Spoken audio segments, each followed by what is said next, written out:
Everyone ready? Go for it. Hey Jared, how you doing? I'm doing good. Stuff. Sean Strickland's an interesting character, but when it comes to his fight style and stuff, what exactly are you expecting from him on Saturday? I'm expecting him to, I know he wants to get in my face. He says he wants to go to the center of the octagon, stand there and duke it out. I expect him to, same old Sean Strickland, put the pressure on, try to walk me down, stick his jab in my face, a couple of kicks, maybe get his right hand off. That's what I expect him to try to do. We've got answers for those attempts, and if he doesn't want to do any of that, I'll be more than happy to lead the dance. In a way, does that not play into your hands, right? Because if you look at his fight with Pereira hits hard, you hit hard, there's comparisons there. If he comes forward and plods forward like that, you know right away that you can hit him and potentially knock him out.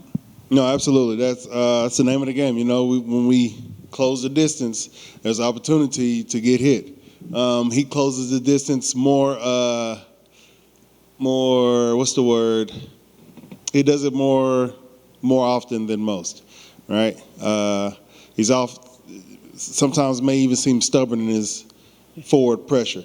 But no, he's a smart fighter. It's not just all forward. You know, he'll move and he avoids punches and stuff like that. So I'm expecting a good challenge out of him. Obviously, him as a person is kind of unique, right? He was up here for half an hour calling us all sorts of names. Are you expecting him to sort of play around in the cage, maybe talk some shit or anything like that? Or does that just not even cross your mind at all? I mean, if he's doing that, then I'm not doing my job well enough. You know, I'm not putting the pressure on him to make him, focus more on the fight as opposed to focus on talking crap and taking me out of my element. So, no, I think he'll have his hands full, a little full to be talking some crap. And if he is talking crap, good on him. Is there an opportunity in this fight, right? Because the champions just changed hands and obviously they'll rematch. But if Alex wins that fight and you win this one, you've got as good a claim as any in the division to get a shot at the new champion. I suppose so. Me, Robert Whittaker is up there, and I'm sure the rematch between Israel and Alex is up there as well. So, yeah, I'm right there. So a good old-fashioned ass whooping Saturday night, put my name right there in the mix. Who do you fancy in that rematch between Israel and Alex? It doesn't matter, right? We see how it went the first time, right? It could be written in the stars that Izzy may never beat him. You know, it could be written in the stars, because I thought he was winning that fight. And I think the same thing happened in their fight in kickboxing. He was scoring and winning, and he got caught, right? So it's the nature of the beast, I guess. There's not much you can do to avoid that sort of thing. Just be a little bit sharper, a little bit better, more evasive maybe. Who knows? How do I see the rematch going? I don't know, man. Who knows how that rematch goes? Do you believe in that sort of stuff where, like, there are some guys who just have your number and no matter how many times you fight, you won't beat them, or no, you don't? No, I didn't say it I didn't mean it like that when I said that. I meant like, it's crazy that he lost the fight the way he lost the fight. It's unfortunate. He was winning that fight. A few more minutes, he would have retained the title and wiped the slate. Well, essentially cleared the slate of the past and all that bullcrap that we keep bringing up. But no, that's not. I'm not saying that Alex beats Israel every time. By no means. No man beats no man every time. That's not what we do here. Especially at this level. We're all good. We're all great. We're all trying to be the best. But it's not a static status that we can have. We're not just the best and now I'm the best forever. It doesn't matter what happens in the future. No, there's ebbs and flow to this. So you're good one day, somebody else going to be better than you the next. Okay. Hey, Jared. What did you think of the Izzy versus Pereira stoppage? I could see the logic in both rationales, It's a championship fight. Let him go out on this shield. On one hand, and on the other hand, he seemed compromised. He was definitely hurt against the fence. All Alex had to do was raise a knee or a shin to really do some lasting damage, right? The ref is there to protect the fighters. It could be taken many different ways. People say that he wasn't defending himself, but Israel doesn't necessarily run with a high and tight guard. You know, he moves his head, he uses head movement and footwork. And that's what he was doing. That's what it seemed like he was doing. He took that shot, that last hook, and then he started to swing his head to the other side. So he was still in motion. I think he was still coherent in the process of recovery. He could have made it through that. Or he could have taken another big shot and, you know, he would have had a longer suspension and maybe some scarring on his brain tissue. But to be honest, I don't pick one option over the other, one opinion over the other. I just understand them both. I wanted to go back to UFC 276, man. What were the emotions like after that fight? Well, naturally, disappointment right after the fight.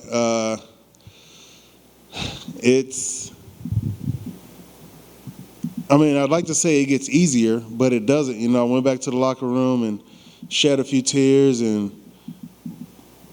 then that was it. You know, received condolences from, you know, fans and friends and family and things like that.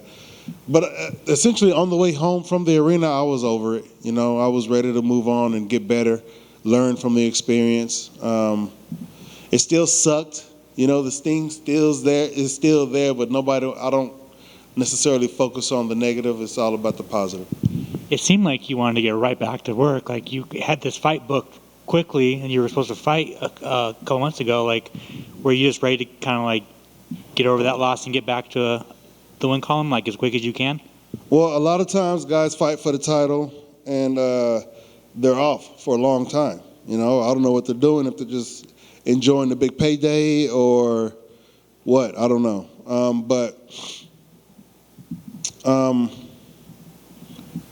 For me, that's not what I want. I don't like long layoffs. 2020, 2021, I had long layoffs due to injuries. Earlier in my career, I had to have layoffs due to work, my other job that I had. So, and I'm no spring chicken. So I'm not getting any younger. Not to say that I'm getting older. I am getting better. But the fact remains that we can't do this forever. So I'm trying to get as much out of it as I can, getting that title, 16 red rubies on that belt, my name branded in history. What lessons did you take from your loss to Israel? I tend to wait a bit, you know. I tend to allow my opponents to go first to try to capitalize, counterintuitive, or intercepting them.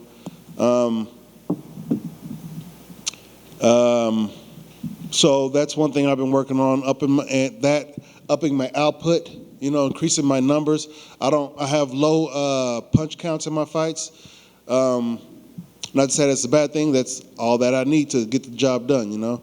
I'm very accurate in my approach, but I need to do more, especially in that fight against Israel. It's apparent that I needed to do more. So it doesn't take a rocket science to watch that fight and figure that out, especially when I go and relive it and re-experience it all over again. There's so many frustrations that come up, and things that I've continued to work on. So, yeah. Did you see the backlash that he got from the fight? Like, he won the fight, and everybody shit on him. Yeah, everybody shit on him. And I don't think he deserved that, you know. He did exactly what I expected him to do, avoid the danger that I bring and try to lay down his game as best that he can. And I did the exact same thing that I always do, avoid the danger that they bring and shut down the dangers that they have and try to bring the damage to them.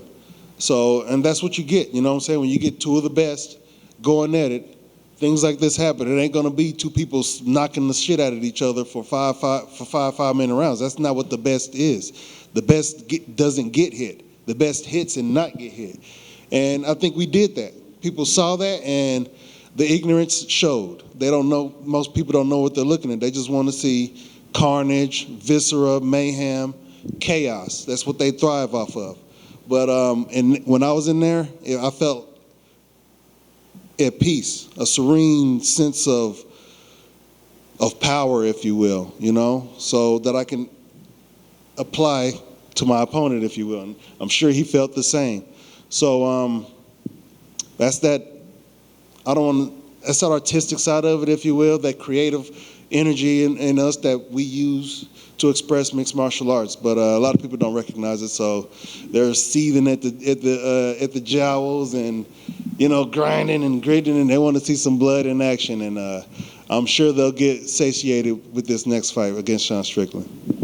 And finally, what do you think of his Undertaker walkout? Fuck, you can't go wrong with the Undertaker, man. I thought it was cool, dude. He had the urn, the hat. He was all stoic. It's it's a lot, right? It's you got to get into character. You got to go. He's a professional. He can do it, right? He did it. He can go out there, have a whole dance number, you know what I'm saying? Do a whole Broadway number, and then get in the octagon and win titles. So the Undertaker, you can't go wrong with Undertaker. All the respect. Who doesn't love the Undertaker? You know what I'm saying? So he did it, but I didn't. I sure as hell didn't end up in anybody's grave. That's for damn sure. That is true. Thanks, man. Hey, Jared, I just got one for you. What was there frustration with having to push this fight back so far? I wouldn't say no frustration. No, I don't. I try my best not to have emotional responses unless they're solicited. Like if somebody's trying to break into my house, I'm pissed off and I'm gonna let you know. On top of that, you can't just come in here. I got to protect my things. There's a bunch of things that go into it. But what was that question again? Were you frustrated with having to wait 2 months? Oh, okay. No, for me, it was just more time to prepare, to build off of the things that we were working on anyway. I don't need an opponent to go to the gym and train to help make myself better. I'm doing that automatically. I don't have fight camps. I have life camp, so I'm always in the gym. I'm always working my ass off. And the only time I really focus on one person specifically is when I get the contracts. When he had his situation, I understood. The dude had infection, had to have surgery. There's nothing I can do about that. And why would I be upset that this unfortunate thing happened to him? Because I know he wants to get in there and fight. I'm sure he wasn't too happy with it himself, but all about the silver lining, all about the positives in all aspects of it, So I was able to train more, further ingrain what we were working on prior to this, for the last booking, and even more. So you weren't trying to get in there quicker with somebody else. You really wanted to make sure you got this specific fight. No, I did want to get in there quickly, but for the quick one, we chose Sean Strickland. And then circumstances happened. I wasn't like, I want a new person now. To be honest, at the point, there wasn't nobody. There were people saying, I want to fight him, but they were behind me. And after fighting for the title, I don't want to fight that far back. Strickland is behind me, but he's still up there. Everybody knows who he is. Everybody wants to see him fight. So he was the best option. And that's the fight that I want anyway. I like the things he brings to the octagon. So that's a challenge that I wanted to bring up to myself. The fact that it got pushed back, shit happens. Again, more time for me to prepare to whoop some ass Saturday. Thank you. Thanks for taking the time. If there aren't such things as benefits, does it feel a little bit looser, like lighter, to not have the embedded cameras, the big media thing for pay-per-view, T-Mobile? Is it cool to kind of downshift a little bit, Jared? Yes. Some days I can do without the media, the questions, the cameras, the microphones, and all that stuff. Some days I can deal with it. If I get asked a whole bunch of repetitive questions, it gets real annoying. I hate getting asked the same questions over and over and over again. So yeah. So it's essentially every freaking fight week, Everybody's asking me about the title fight and Alex Pereira and naturally Sean Strickland. But some days are better than others. But no sweat off my sack. I guess I'm getting more accustomed to it. It's an ebb and flow. Some days I'm with it, some days not so much.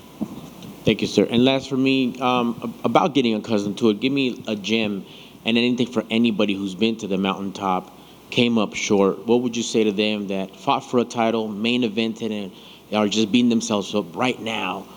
And you could just reach out and be like, look, man, this might help a little bit. Yeah. If you're beating yourself up, then you're not necessarily focusing on learning from whatever took place, right? So all my losses, they suck. And sometimes I cry. Sometimes I'm mad, frustrated, but not for long. I try my very best not to stay in those states of mind for very long. Because unless I'm getting a solution out of it, it is not going to serve me. It's not going to benefit me any. So it's all about, again, after these fights, it's a perfect opportunity to learn from them. What did I do? What didn't I do? What could I have done? What should I have done? All the shoulda, coulda, wouldas you can come up with. And just reflecting. It's a time for reflection, not a time for self-deprivation or anything like that. Because none of that is going to elevate you to the status that you want to be at. If it's champion, saying, "Oh, I suck. I can't believe I didn't do it." Shit like that doesn't move me closer to a title. So things like, man, if I would have did this, oh, I should have did that. Man, I should have been doing this. We should have thought like this. We should have said something. Any of those, even if they are wrong, that process of evaluating yourself, that self-evaluation for me, is constantly ongoing, especially after these bouts, especially after training practices. So, yeah. Appreciate it. Thank you, sir, and good luck on Saturday. Thank you. Hey, Jared. Strickland said earlier that he's got no game plan for you. Do you believe that, or do you think he really doesn't have a strategy? I'm sure his coaches have a strategy. I don't know if he has a strategy. The coaches, try to say some shit to him and hope the best that he does it. But that's typical, right? I expect the same Strickland we've seen the last couple of fights. Have you ever walked into anything, whether it's in a cage or outside of sports, where you've got no strategy?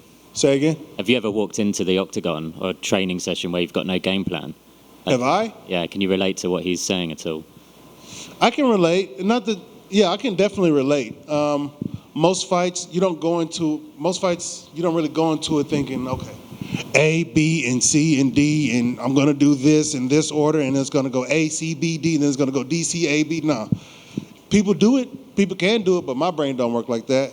That's too much logistics. That's too much paperwork. I'm more into the physical manifestation of things as opposed to the writing it down and jotting it out and things like that, the logistics part of it. I let the brain deal with all that logistics, all that logging this here and logging that there. It just comes out of my being when the time is ready.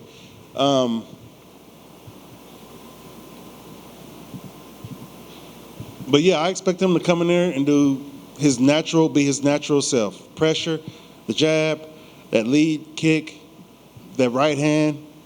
I don't know. People telling me they expect him to wrestle.